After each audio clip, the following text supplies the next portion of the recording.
What's up, guys? This is Storm, and I hope you're having an amazing weekend. It's that time again for another gaming news roundup.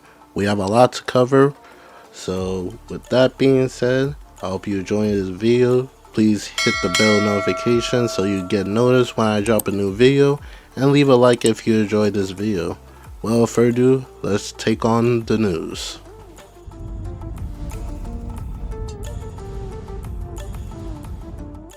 Sony has launched a YouTube video called Creator to Creator. And basically with two different gaming industry creators talk about their work and one another and give their thoughts on how people talk about the type of games or any type of work they put out.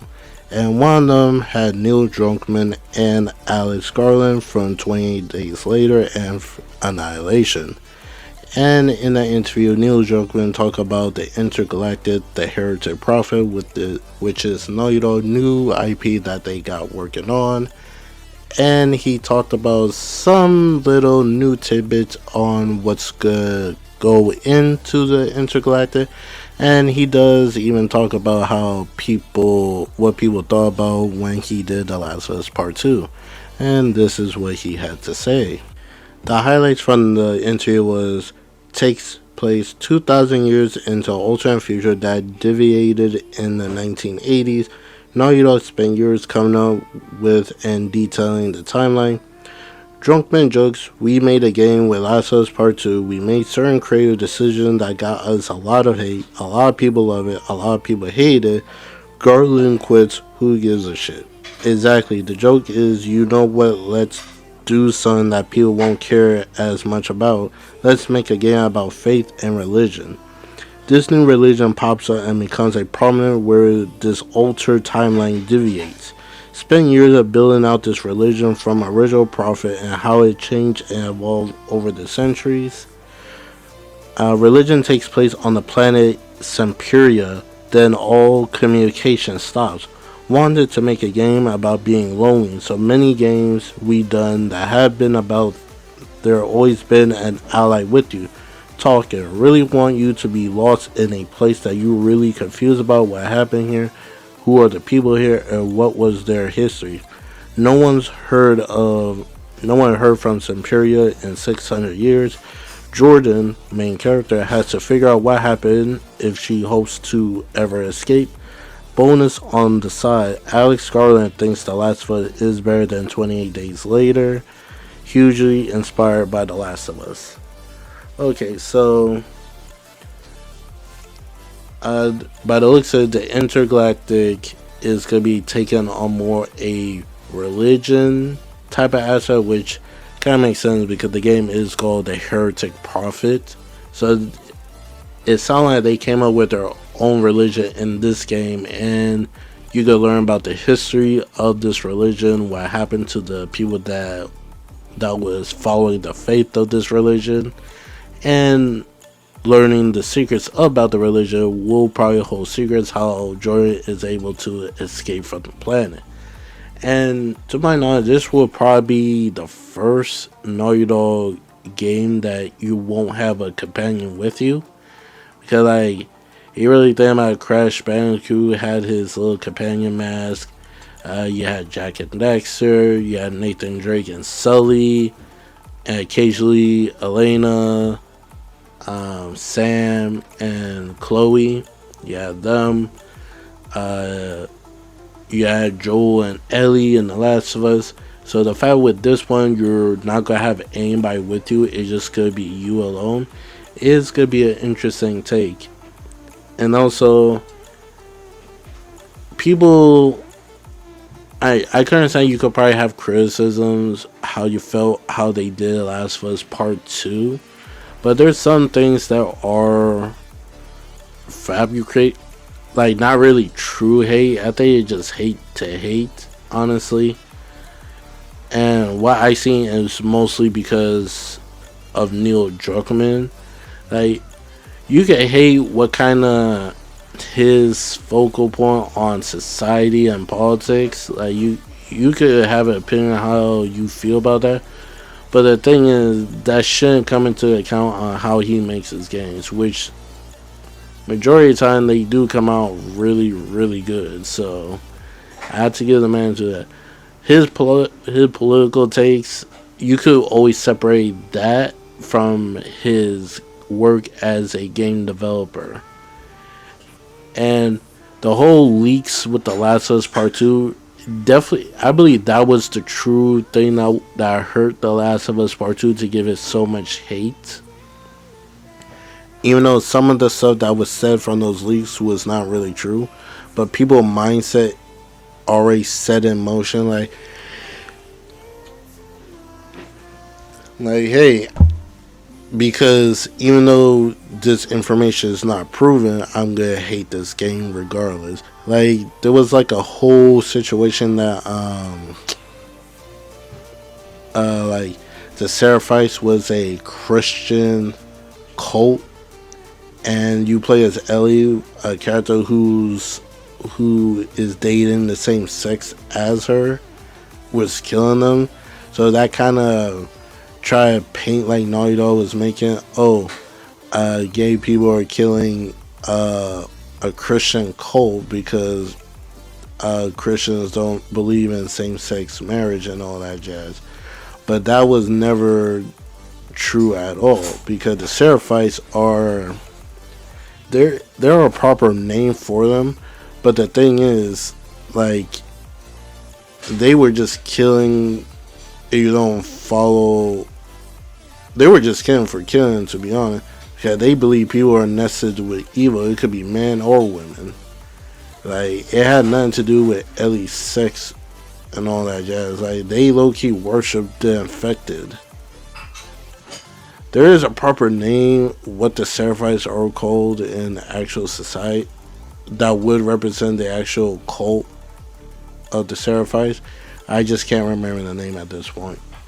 So if that was your reason for not playing The Last of Us Part 2 and stuff, I'm not going to spoil what happens in that game. I strongly suggest for you to play the game yourself and stop listening to outside words, because majority of the time those people who speaks about a game is not being speaking about it in good faith, because they would just paint a game a way that you will probably hate it, instead of just talking about what the game truly is.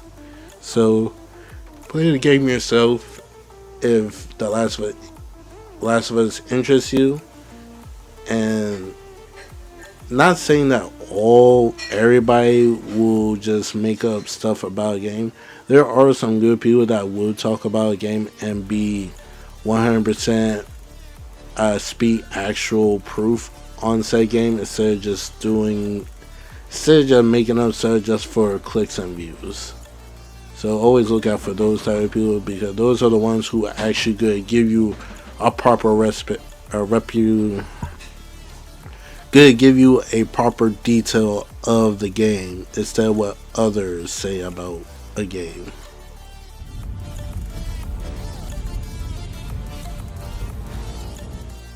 Over the week, Konami has finally announced their Silent Hill intermission that will showcase their brand new game for the Silent Hill franchise called Silent Hill F that takes place in a Japanese setting. The info that they provide for the game is, in 1960 Japan, Shimizu Hinoko's secluded town of Ebisugaoka is consumed by a sudden fog, transforming her home into a haunting nightmare.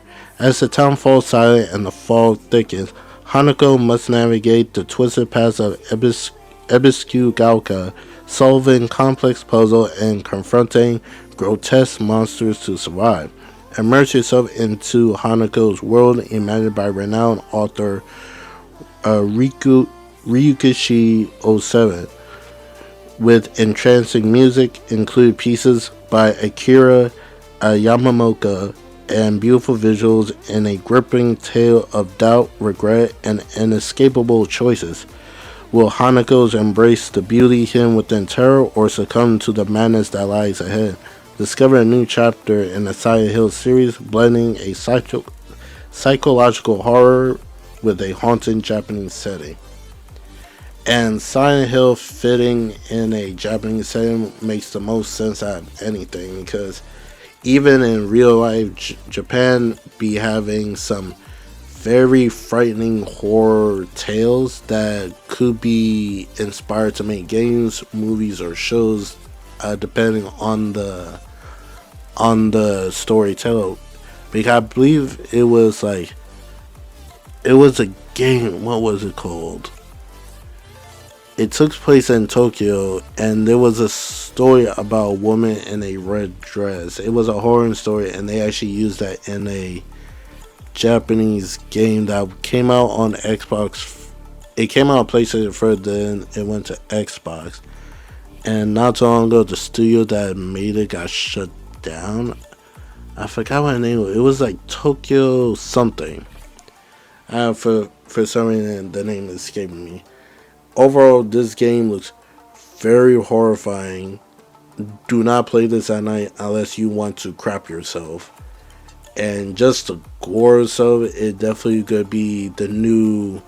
This will definitely be the new line for the Silent Hill franchise going forward, which is good in my opinion, because Resident Evil need a horror competition, and I'm happy Silent Hill is back to give it that competition, so we could get a lot more good horror games in the future. As of right now, the game that has no release date, but you could wishlist it now on PC, PlayStation, and Xbox. So if you're excited for Silent Hill F, there you go. Wishlist it. I believe this game could probably come out later this year or early next year would be a good bet. But I could definitely see it coming out during the Halloween season, just to give that fear of the game.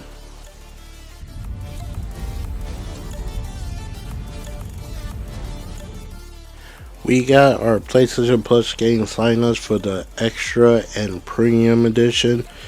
You'll get UFC 5, Prince of Persia The Last Crown, Captain Tsubasa Rise of the New Champions, Mobile Suit Gundam Battle Operation Code Fairy, Arcade Paradise, Bang On Balls Chronicles, You Suck at Parking, Siberia The World Before, and for the classics you get Arcade Paradise VR, Armor Core The Project Phantasm, and Armor Core Master of Arena. So if any of those games pique your interest, they're there for you to collect if you're an extra or a premium PlayStation Plus holder.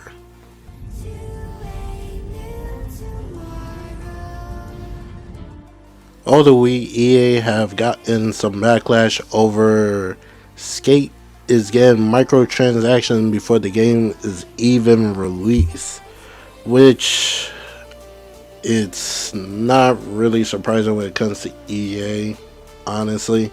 I think this is par for the course when it comes to them, so I'm not surprised that they did this.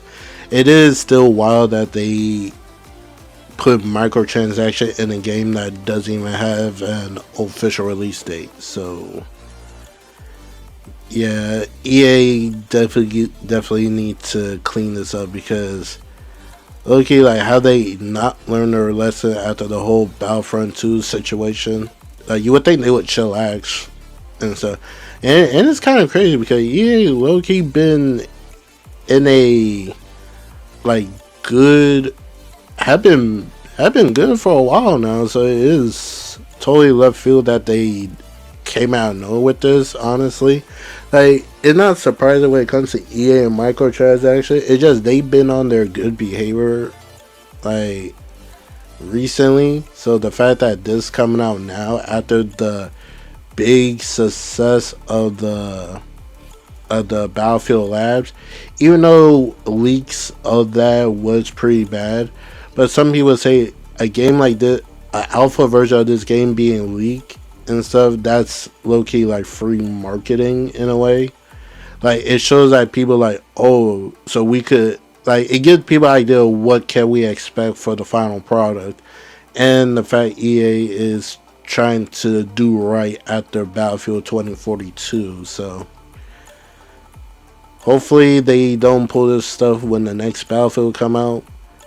And like, especially I believe the guy who made fiction. His studio is under EA, so it's like they do one thing good and next they have to do something bad, so it can never be consistent. But it's EA, so I'm not really surprised.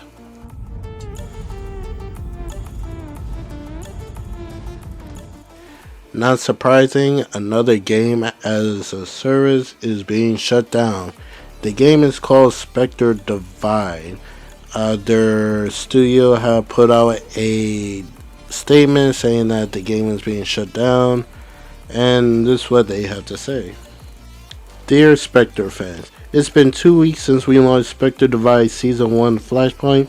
We're incredibly grateful for the positivity and support that you've shown us over this short time. Unfortunately, Season 1 launch hasn't achieved the level of success we need to sustain the game and keep Mountain top aloft. We are optimistic about the first week. We had 400,000 players play with a peak concurrent player count of 10,000 across all platforms. But as time has gone on, we haven't seen enough active players incoming revenue to cover the day-to-day costs of Spectre and the studio. Since the PC launch, we stretched our remaining capital as far as we could, but at this point we're out of funding to support the game. This means Mountain will be closing its doors in the end of this week. We expect to take Spectre offline within the next 30 days, but we plan on disabling new purchases and refunding money spent since Season 1 launch via the platforms. We will be following up with more information on this soon. We pursued every avenue to keep going, including finding a publisher, additional investment, and or an acquisition. In the end, we weren't able to make it work. The industry is a tough spot right now. This is a painful update to share. We love Spectre and we're incredibly proud of what we built within this community. So unfortunately, this game is being shut down and the studio is closing because they just couldn't keep up. They didn't have the funding to keep the game flowing, and they didn't have the players that will keep providing the revenue for them. It's unfortunate that this happened, but anyway, and in this state that the gaming industry right now, no publisher is looking to buy up studios, especially what's going on with Microsoft right now. They already have Bethesda and Blizzard and Activision. Like, as of right now, they need to focus on what they got, the studio that they have right now, before they think about buying anybody else. And Sony right now is trying to get their first party stuff, what they got cooking, out the door in a timely manner. And Nintendo right now, they're focusing on just on the rollout for the Switch 2 that's supposed to be happening next month. So it's unfortunate. Honestly, I never heard of Spectre Divide. Like, honestly, I never heard about this game, and if I would have heard about it, and it kind of sounded like it was a free to play, I probably would have checked it out. But I didn't know nothing about it, so it's unfortunate. It looked like they did have like a good pace going on in the first couple of weeks, but then it just died down. It just, unfortunately, just like the case when it comes to most games as a service games, like when it comes to game as a service, they need to grab that audience immediately, or else they're just going to fail at some point. Like people say, like Marvel Rivals is like a good games as a service game, which it is. But if we really try to be honest about it, if it did have Marvel, if it was a game that was not based on Marvel characters, would people really check out the game if it was called, like, in Marvel Rivals is the same premise through and through, same thing what they currently do right now, but the characters were not Marvel heroes and villains. Would people really still be checking that game out if it wasn't for the Marvel characters? Honestly. But hopefully those developers will be able to find other jobs in some other spots, and I wish them the best, honestly.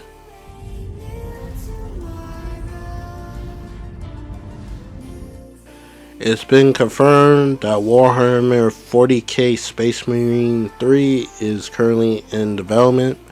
The studio behind the Warhammer franchise has announced online that the game is currently in development right now, and we'll probably see something about it at one of the events this year, possibly. It looks like this game could probably release in 2027, possibly, or probably by the end of next year.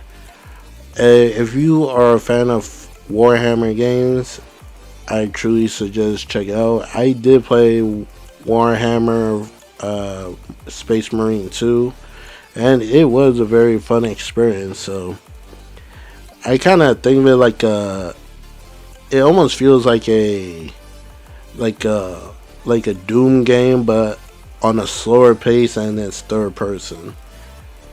Like overall, it was definitely a fun experience to play.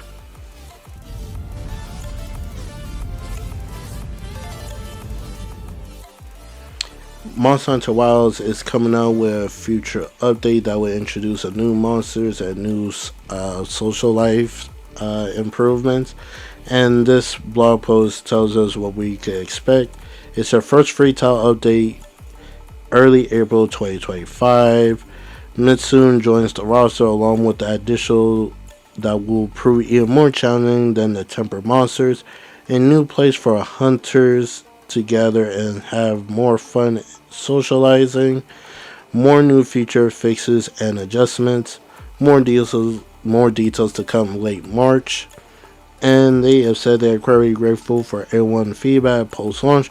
It will be work on even more fixes and adjustments planned to come before the second free tile update, which is supposed to come during sometime in the summer.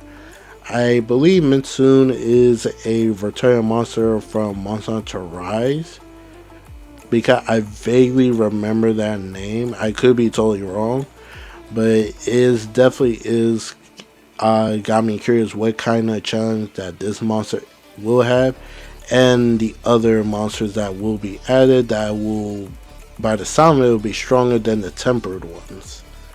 So I'm truly excited to see, and so is my Hunter Guild.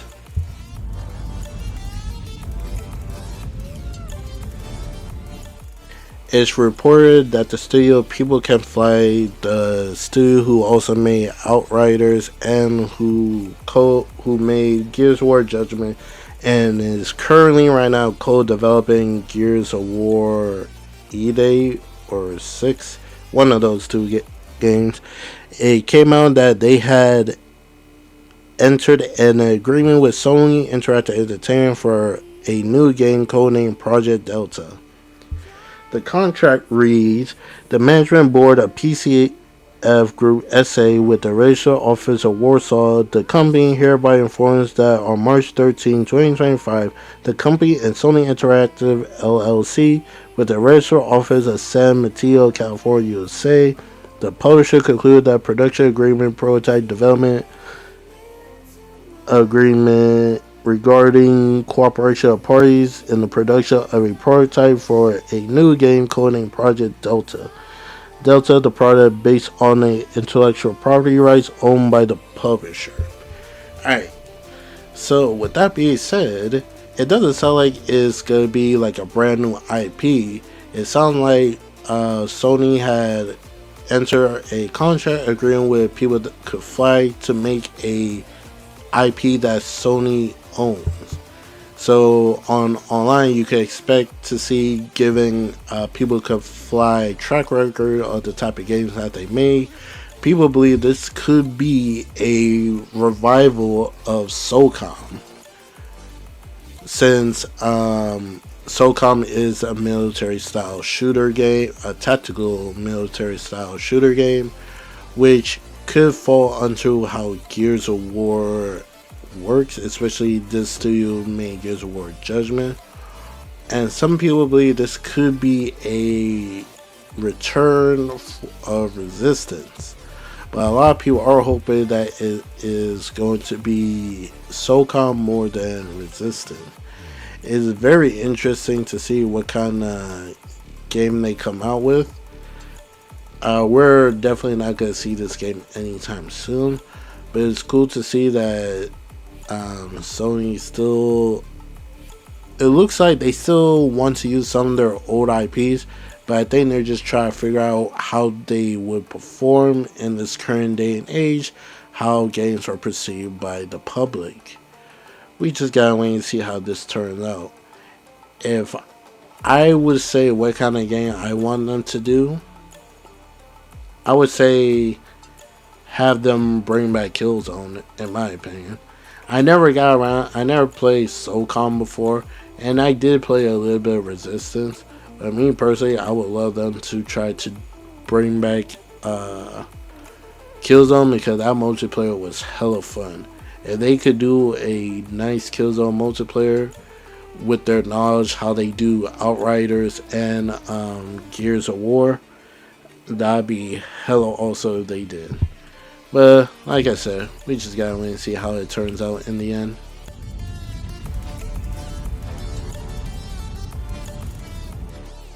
Even though it's been a while we heard anything from this game, we got a small little update from Star Wars Knights of the Old Republic Remake that was announced at a PlayStation Showcase in 2021. And this what they had to say from the head of the studio that's making the game. Star Wars Knights of the Old Republic Remake and more is still in active development, reiterates by Saber CCO Tim Willits. We are working on numerous games across many different genres. Everything we talked about is still in development. We will share information on upcoming games when we have something cool to share. That doesn't really give us any new information, but at least it confirms that the game is still in development. When will we see this game is up in the air at this point, because one of the stuff that was going on behind the development of Kotor was the original people who written the story for it was let go, and the project got sent to a different studio group to make the game. So when will we see Kotor? If I were to guess, probably next year when we'll start hearing stuff about it. Honestly, I would be surprised if we do get some new information about it this year. But overall, when will we probably see this game in players' hands? I would say either 2027 or 2028 at this point. But I am welcome to be surprised if it's earlier than that.